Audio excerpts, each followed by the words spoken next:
let's look through my bag of hats here. Okay, here's one. Yeah, let's see how it goes.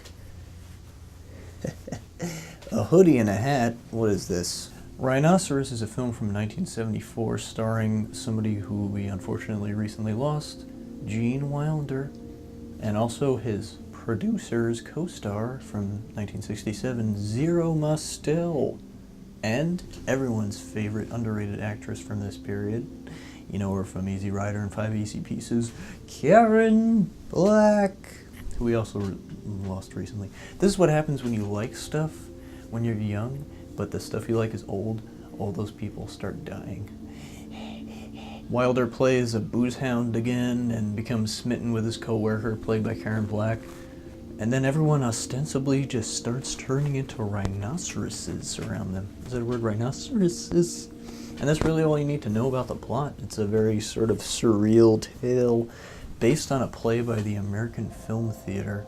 And so it kind of carries on some of that stage play aesthetic, most notably with the fact that you never actually see any rhinos on screen. The film was critically panned at the time, and to this day is still pretty much overlooked and forgotten in favor of films like Silver Streak, which to me just seem more dated and forgettable. But hey, now we're living in a time where lots of things are being re-examined and given much more respectable status and given our Criterion release. I'm thinking of a movie of like A Safe Place. Gene Wilder gives roughly the same performance of most characters he did at this period, but I mean, there's always just this undeniable charm to what he does, and you know, Zero Mostel, it's great to see them paired up again. One of the clear setbacks of the film is the fact that it is based on a play, and therefore sometimes you get into that area where you don't really transcend the original material, and it kind of sits somewhere in the middle where it doesn't really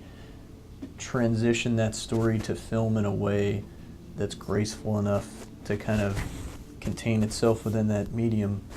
And you get kind of a pretty bland product.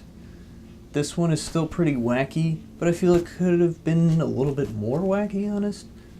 As I said, there's no rhinos on screen. Maybe it would have been cool to have a scene where there's a rhino transformation on screen, for example. And so the way the film is constructed is rather unremarkable in that respect. Even the music is somewhat unremarkable. We get some kind of wild sax playing, which is fun, but other than that, it's actually kind of an awkwardly quiet movie at times. Now, I can't speak for the original play or what necessarily the creators of this film intended with the meaning of the film. There's the, like I said, theme of nonconformity, which it was criticized for at the time for being too ham-fisted about, you know, too simple conformity. I think there's some sort of political upheaval message in there. And this wasn't too long after World War II, you know, it could be about how the Nazis came to power because everyone was ignoring it until it came to their group. But honestly, man, I just support any situation, whether it's a book being taught in school or a movie or any way that nonconformity could sort of be taught. That's a good thing. I also just want to kind of end on a sort of personal note here. This movie was recommended to me by someone who's actually no longer living, but was a good friend of mine for a little while and a huge supporter of the channel. I want to just give a little shout out to Tommy Darcy, who I know is watching this review somewhere.